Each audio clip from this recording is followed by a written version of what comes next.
Hey guys, welcome back to my channel. My name is Shalom. If you're new, I do videos on pop culture, artists, all that good stuff. I basically just like to yap and you'll learn to know that by the end of the video. As you've seen by the title, I'm going to be talking about why Double Dutchess by Fergie flopped. As we know, The Duchess was released in 2006 and that was a album full of hits, full of bangers, smash hits. If you don't know any songs from The Duchess, I will be very worried, okay? I don't even have to play the album to know what it sounds like, you know what I mean? I already know in my head, I didn't have to play it. But when it came to Double Dutchess, her second album in 2017, there were a couple of issues and why I personally think that this album just didn't do great. Okay, I think one of the issues were that with The Duchess, so her original debut album, The Duchess, a lot of the songs were written and produced by will.i.am, okay? And then when I look at the song, I listened to Double Dutchess, I know it was pray for me. As I listened, I looked at the song credits and I think only one or two songs were maybe produced or written by will.i.am, but you know, for the majority, will.i.am wasn't really involved heavily in the Double Dutchess as he was with The Duchess. It's kind of like how Partisan Fontaine, how, you know, Cardi B needed him in a way. Like there's something about male artists producing and writing for female artists which works very well. I don't know, but it's never really the way around, but I don't know, for some reason male artists who write for female or produce always works amazingly well for some reason. And then when you listen to Double Dutchess, it's like, okay, you can tell that will.i.am didn't write this. You can tell that will.i.am had no like control. He had nothing to do with this. Whereas when you listen to The Duchess, you can kind of hear like those influences, kind of like Cardi B. You know when she's written her own song. You know when someone else has written it. So like Partisan Fontaine, because you know you can just tell. I can't describe it, but this song is just crap when Cardi B writes it versus when Partisan Fontaine. So I think this is what Double Dutchess had. Another reason is that the featured artists on this album were like so good. They're kind of a bit better than Fergie, I'm not gonna lie. Okay, because there's a couple of songs I want to get through. The LA song, I forgot what it's called. Oh my gosh, I'm forgetting what it's called, but that's literally one of my favorite songs from the album. It is my favorite song of the album, and I think it was like the only song from the album that actually did really, really good because it has YG on it, and I'm not gonna lie, YG bodied that beat. I can't even hear any other rapper on that song. Fergie's singing, the way she's just so carefree, and it was just so fun. Like that song is so nostalgic to me, but that is such a good song, and I think that should have been the sound for the album. Featured artists, so YG, she had Rick Ross, she had Nicki Minaj. So I was so confused to see the numbers. Like it sold 20k first week, but you have Nicki on it, you have Rick Ross, YG, and bear in mind, this is 2017, okay? So these artists, you know, they're quite hot. Okay, actually Rick Ross, maybe not, but Nicki, YG, they're still quite hot. I was just so confused as to why this album sold 20k first week and you got a Nicki feature, a YG feature, a Rick Ross feature. That's crazy work, okay? But what I will say is that the features were a lot better. Like they kind of outshined Fergie. Like I was in shock. Okay, I didn't even know Nicki had a song with Fergie until I did some digging about 20 minutes ago prior to this video. And what I will say is that song is hot trash. Okay, the song she has with Nicki, that was horrible. This guy stinks! Someone sings and like they're gonna hit the wrong note, or it's like they're just gonna be like tone deaf and your face might kind of wince a little bit. You might kind of make the face. That was me, because I was like, she's kind of, I can't even describe it. I think the only good bit was Nicki's bit, and that I don't even know how Nicki said yes to this because the song was that bad. I just would never see Nicki saying yes to a Fergie collab that was this bad. But maybe she was just getting paid a lot, so she just said yes. But that's crazy work, because when you hear the song, it's utter trash until it gets to Nicki's bit. But it is so bad, guys. I can't describe. It's kind of like some bits she's singing in tune, but then some bits my face is wincing because she's kind of singing out tune, and I'm like, oh my gosh, this is bad.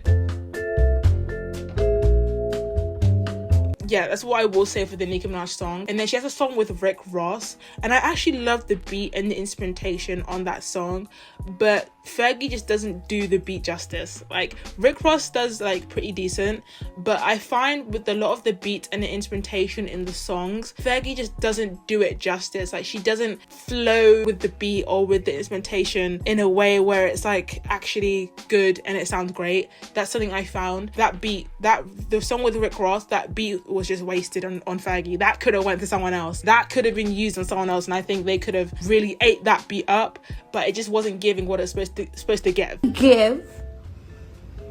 But it did not give what needed to be gave to the highest of giving, if that makes any sense. One thing I realized is I feel like Fergie was trying to overperform and overdo her vocals. Like, Fergie isn't a lyrical singer.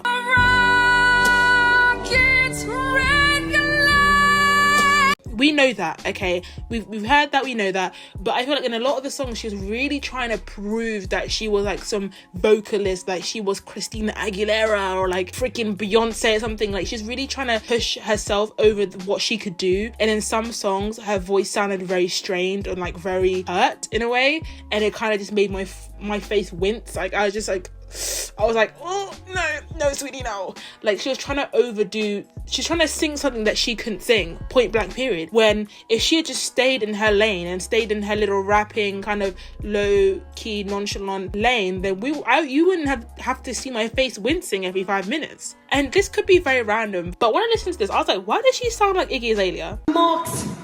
When the relay starts to move on the way train. Why does she low-key, high-key sound like Iggy Azalea a little bit? Tire marks. Like, what?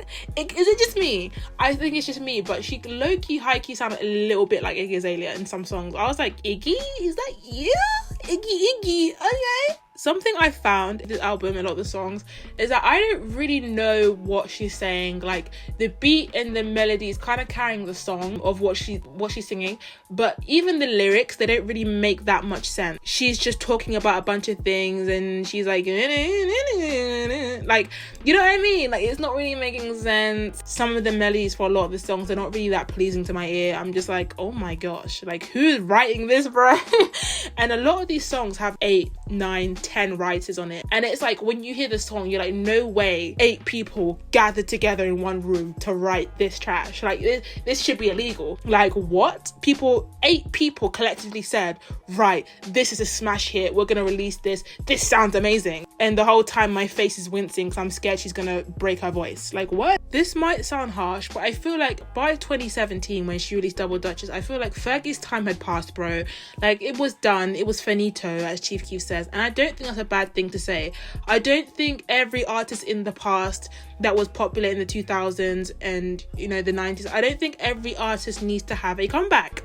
I don't think every artist needs to have a comeback album. Katy Perry, cough cough. If a lot of these artists just kind of stayed doing their thing and were remembered for their greatest hits or their greatest albums, we wouldn't have this issue. Like, I feel like with this album, Fergie kind of spoiled her legacy a little bit. Like, I didn't really need this album. When I look at Fergie's discography with the Black Eyed Peas, her own music, that was amazing. That was chef's kiss. You didn't need to give us this album. You really did not need to be doing this album. A lot of old bands and girl bands, boy bands, they want to come back together, but it's like, you don't have to. Just stay in your lane. Stay in your lane.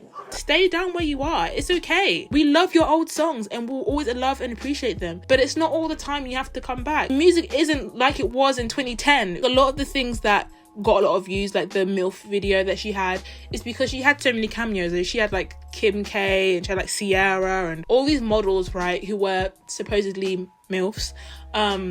But I just feel like the song wasn't even good. I feel like the music video was better than the song, in my opinion. And the fact that it was a song called MILFs, so people were just like, what the hell's going on? Of course I'm going to listen to this. And it had Kim K freaking drinking milk. People were just tuning into that. And as I said, this was 2017, so, you know, Kim was still quite popping back then. It's not like now where no one gives a crap about Kim Kardashian, but, you know, people still were interested in Kim. And then with the sexual visuals and her drinking milk and whatever, people were just intrigued. So I feel like that's why it got so many views. Let me know what you think down below. Did you actually like this album? Have you ever listened to it? Let me know what you think. This was just disrespectful to the original Duchess. This should have never been released. She could have kept this.